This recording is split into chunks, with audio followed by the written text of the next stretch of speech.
Chers amis, bonjour. Je suis convaincu que vous allez bien. Aujourd'hui, nous allons traiter un sujet très capital qui a bloqué des millions de personnes à ne pas réaliser leurs rêves. Et ces points clés vous aideront vous aussi à relever le défi. Si dans les points que nous allons citer, vous vous retrouvez dans l'un ou dans l'autre, je vous conseillerais de travailler sur cela pour vous en débarrasser. Certes, dans notre développement, nous allons aussi donner quelques astuces, quelques conseils pour que vous vous en débarrassiez de ces peurs.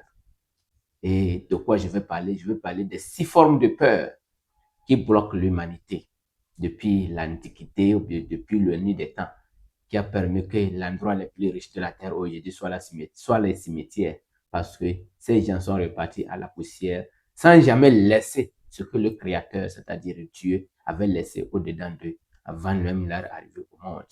Et peut-être cela a fait que nous avons certaines guerres, certains conflits, certaines mésententes entre nous sur cette terre qui ne permet pas l'évolution parce que les détenteurs des solutions sont déjà repartis à la poussière, c'est-à-dire ils sont déjà morts et on les a enterrés parce qu'ils n'ont pas pu développer cette capacité qui pourrait permettre à l'humanité tout entière d'être sauvée de cette guerre, de ce conflit, de ces mésententes, juste parce qu'il a eu certains problèmes de conflit intérieur comme ce que nous allons citer. Nous allons parler des 6 formes de peur qu'a développé le grand Napoléon Hill dans ses livres Réfléchissez et devenez riche. Et j'ai constaté que vraiment ce problème est très crucial dans la vie de ce jour.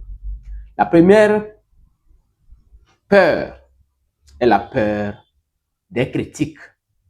Dans le monde où nous sommes tous entourés des gens qui n'ont pas toujours la même pensée, la même vision, la même réalité de la vie que nous. Donc, du coup, si nous nous levons un jour, dire que nous voulons faire quelque chose, que la société trouve que ça c'est inadmissible, par exemple, un jour à l'autre, vous quittez vos relations que vous aviez peut-être entre amis, les gens commencent par voir que vous vous retirez un peu, parce que vous avez eu une connaissance pour pouvoir élever, pour pouvoir exploiter votre potentiel humain. Cela va vous dire, mon frère, si tu veux le faire, il faut quitter tel endroit, il faut quitter telle amitié, cet environnement. Et dès que vous le quittez, les gens auront toujours les yeux vers vous. Parce que vous étiez ensemble, vous avez mangé dans les mêmes plats, vous avez fait les mêmes promenades. Et aujourd'hui, toi, tu te retires. Je pense qu'on va te laisser. Non, mais tu es cinglé pour le faire. Donc, ils vont commencer par te critiquer, ils vont commencer par t'insulter, ils vont commencer par te vilipender. Ou bien ce que ton père, ta mère n'a jamais fait, tu te lèves un jour que toi, tu vas le faire. Et ouvertement, malheureusement pour toi aussi, tu l'as dit ça à la société, à ton entourage. Ils vont commencer par dire que lui, il est devenu fou. Et c'est là-bas, les gens vont commencer par te tirer vers le bas. Ils vont tenir ton habit comme ça, vouloir te tirer. Parce que ce que tu fais, ils ne comprennent pas. Voilà la peur des critiques. Et je vais te dire, si tu es bien, les gens vont te critiquer. Si tu es mauvais, les gens vont te critiquer. Quel que soit ce que tu feras sur cette terre, il faut t'attendre aux critiques. Et les critiques, c'est une bonne chose. C'est une bonne chose. Vous allez voir que quiconque veut changer sa vie, veut changer le monde, par exemple les frères Wright, qui ont dit qu'ils vont mettre en place l'avion qui va se le voler, mais ils ont été critiqués. On les a traités de fous. Mais aujourd'hui, est-ce qu'on ne voyage pas? Donc, si et seulement si vous avez pris l'initiative de développer quelque chose qui va servir l'humanité, n'ayez plus peur des critiques. Ne vous attardez plus aux critiques.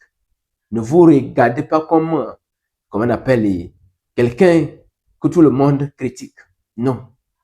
Une fois que vous avez confiance en vous et que vous savez que vous êtes sur la bonne voie, je vais vous demander de critiquer. Quand tu es riche, on te critique. Quand tu es pauvre, on te critique. Quand tu es malade, on te critique. Quand tu es en bonne santé, on te critique. Quel que soit ce que tu feras sur cette terre, les gens vont te critiquer. Donc, libérez-vous de la peur des critiques et ayez envie, le désir ardent d'atteindre vos objectifs les plus nobles sur cette terre. Cela vous permettra d'être libre. 2. La peur de perdre l'amour. L'amour des parents, l'amour des amis. Ton papa t'a envoyé à l'école et voulait que tu deviennes médecin, ou bien infirmier, ou bien pharmacien. Et au beau milieu de la route, tu trouves que cela n'était pas noble. Il faudrait que tu dévies. Tu as un grand désir de devenir un footballeur, un artiste chanteur, Mais ce n'est pas ce que ton papa a planifié. Donc, le fait que je dévie, ou bien je tourne dos à la proposition de mon père va perdre l'amour à ce que je suis. Mon grand frère ne va plus m'aimer. Mon oncle ne va plus m'aimer. Je ne vais plus réaliser les rêves de dingue. Non, tu n'es pas venu sur cette terre pour réaliser les rêves de quelqu'un. Tu as un objectif précis, tu as une destinée. Je n'ai pas dit un destin. Tu as une destinée, c'est-à-dire le pourquoi tu es venu sur cette terre. Tu dois accomplir la mission de la chose. Donc voilà pourquoi tu ne dois plus attendre que tout le monde t'aime. Est-ce que tout le monde peut t'aimer? Est-ce que tout le monde peut être d'accord avec toi? Perdre l'amour des gens, oui, c'est bon. C'est bon du moment où tu sais où tu vas et tu sais que là où tu vas concrétiser quelque chose qui va permettre au développement de l'humanité. Sur ce, je te dis de ne pas avoir peur de perdre l'amour de qui que ce soit. C'est-à-dire que tu travailles dans un emploi, le DG, c'est ton frère, tu dis que tu veux démissionner pour aller travailler pour toi-même. Non, tu as peur que le DG tu vas perdre l'amour du DG. Le DG ne va plus t'aimer. Il va dire que tu es devenu bandit, tu es devenu impoli, comme cela a été toujours dit du moment où tu tournes dos comme on appelle au projet des autres.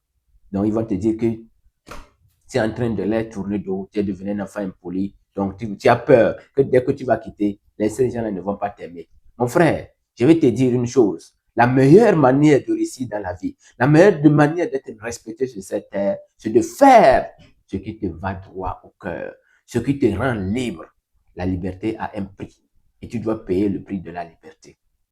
En acceptant les critiques, en acceptant que les gens ne t'aiment pas. 3. La pauvreté. Les gens ont peur de la pauvreté. Si toi qui m'écoutes, tu es déjà pauvre, maintenant, où est le problème? Si toi tu es déjà pauvre, où est le problème? Mais si tu te lèves, tu dis que tu veux devenir riche ou bien tu veux devenir ceci, et tu tombes, tu reviens à l'état initial, non? Où est le problème? Moi, je ne sais pas pourquoi les gens doivent avoir peur de la pauvreté. Hein? Tu es déjà pauvre. Et tu as peur encore de la pauvreté. Moi, je comprends ça, c'est quoi? Ça fait rire. Mais les gens ont peur de la pauvreté. N'aie pas peur de la pauvreté. Si tu es déjà pauvre, cher ami, est-ce que tu as appris quelque chose? Si aujourd'hui tu inities quelque chose, dis que demain je vais faire ceci, je vais faire ceci, je vais faire ceci, et que tu n'arrives pas, tu reviens à l'état initial, non? Où tu étais, non? Mais pourquoi avoir peur? Ceux qui peuvent avoir peur de la pauvreté sont ceux qui sont déjà riches.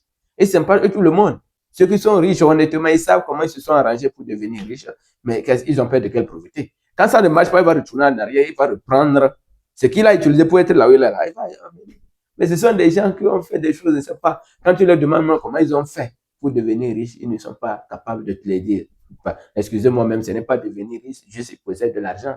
Ceux qui possèdent des millions, tu leur demandais comment il a fait jusqu'à posséder ces millions, il n'est pas capable de t'expliquer. Ceux qui ont peur de devenir pauvres. Ceux qui ont peur de devenir pauvres, parce qu'ils ne savent pas par quel moyen lui-même il est arrivé ici. Donc, s'il arrivait un jour que tout ça va à l'eau, il ne pourra pas se rattraper, il ne pourra pas relever le défi et il n'est pas capable d'expliquer comment il a fait pour arriver là. Il y a des gens qui sont des milliardaires. Et quand tu lui demandes comment il a fait, il va t'expliquer ça de A à Z. En une fraction de seconde, il t'explique comment il a utilisé le processus jusqu'à. Mais certains sont là, ils ne savent pas comment ils ont fait. Ils se sont vus posséder l'argent comme ça. Ils ne savent pas par quel moyen ils se sont arrivés là-bas. Et du coup, ils ont peur que si un jour, sous ça là, partait là, qu'est-ce qu'il allait devenir? Mais ce qu'ils attendent, c'est quoi? C'est la folie qui l'attend. C'est la folie qui l'attend parce que il ne sait pas par quel moyen il est arrivé là-bas. Donc, du coup, si tu es déjà pauvre, n'aie pas peur. Si tu es déjà riche et que tu sais la source de ta richesse, n'aie pas peur de la pauvreté parce que tu vas te rattraper, quel que soit alpha ou bêta. 4. La peur de la maladie. La maladie, d'où vient la maladie? La majorité de nos maladies, là, ça vient de nous-mêmes. Hein? La maladie, la plupart des maux que nous souffrons sont alimentaires. C'est vrai, il y a certaines maladies qui sont psychologiques, mentales et que je sais encore. Mais si c'est la maladie de l'organisme que nous connaissons tous, provient de l'alimentation. Il faut bien s'alimenter. Si tu manges mal, il faut t'attendre à la maladie. Si tu manges bien, il faut t'attendre à la santé. C'est une obligation si tu manges bien. Si tu sais quoi manger, tu connais ton régime, tu connais c'est-à-dire tu organises bien ton alimentation, tu auras 90% de chances d'être en bonne santé par rapport à une personne qui mange tout comme un porc. Est-ce qu'on est ensemble? Donc, mangez bien pour vous en débarrasser. Et en ce qui concerne la maladie spirituelle, psychologique, Ça, c'est à vous de travailler. Et si vous avez une santé physique en bonne et difforme, il est évident et sincère que vous aurez une santé aussi spirituelle. Parce que si quelqu'un sait comment organiser pour avoir la santé physique, il doit travailler psychologiquement pour avoir une santé mentale aussi bien disposée en tous les et en tout temps. 5. La peur de la vieillesse. Les gens ont peur de la vieillesse. Mon frère, la vieillesse n'est pas une mauvaise chose. Tu es né, tu grandis, tu atteins l'adolescence, la jeunesse, la quoi, et après tu deviens vieux. Mais si tu deviens vieux, c'est normal. Si tu es en train de devenir vieux, ou bien vous avez peur d'être vieux et ne pas réaliser vos rêves, mais ce n'est pas le cas. Le colonel Sanders s'est levé à l'âge de 66 ans et à l'âge de 80 ans, il avait déjà atteint ses rêves les plus fous. Si c'est en matière d'argent, il était milliardaire. En matière de connaissances, on n'en parle pas. Donc, cela veut dire que même à 66 ans, vous pouvez devenir quelque chose. Vous pouvez entreprendre quelque chose et à 80 ans, devenir quelque chose de grand dans ce monde. Ne vous attardez plus à l'âge. Il veut lancer un projet, il dit que moi, je suis trop vieux. Tu es trop vieux, tu as quel âge? Tu as 40 ans, tu as 45 ans, 50 ans, tu te dis trop vieux. Mais lui, il s'est levé à 66 ans, ou bien 65 ans.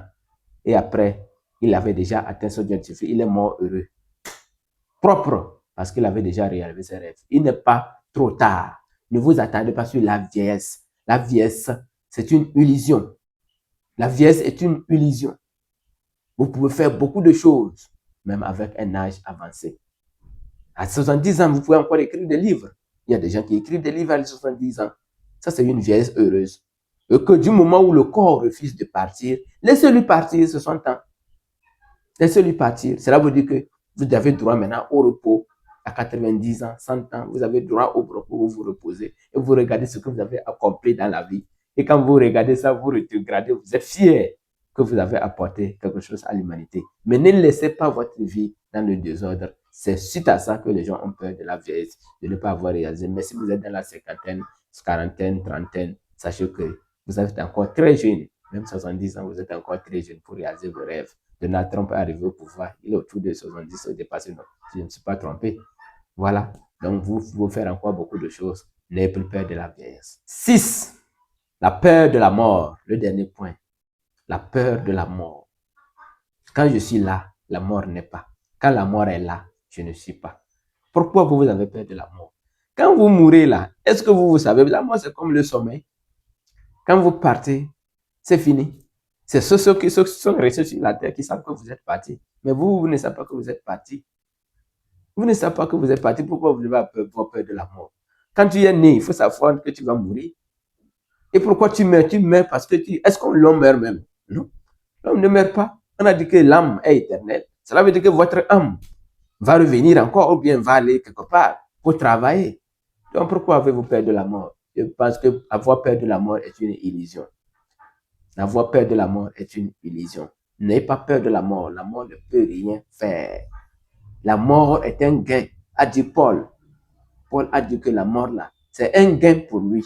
Parce qu'il sait que, comme il est en train de partir, il va encore réaliser beaucoup de choses. Et c'est une gloire pour l'Éternel. S'il a déjà réalisé des choses sur la terre, c'est comme ça. N'ayez plus peur de la mort et vous serez sauvés de tout. La mort, quand vous êtes là, la mort n'est pas. Et quand la mort est là, vous n'êtes pas. Et que vous savez, l'âme pèse. Et quand l'âme trouve que votre corps physique que nous avons est déjà fatigué, ne peut pas supporter, il fait quoi? Il quitte, il laisse le corps. Parce que le corps ne peut plus le supporter. C'est ça qui surgit. Et on appelle ça mort. À ce moment, le corps ne peut plus supporter l'âme. L'âme pèse. Quand l'âme pèse plus que le corps, il doit aller et revenir dans un autre corps pour manifester ce qu'il a à manifester et pour permettre à l'humanité d'être rose. Sur ce, je vous dis infiniment merci d'avoir suivi jusqu'à la fin. Si cela vous a intéressé, abonnez-vous, likez et partagez.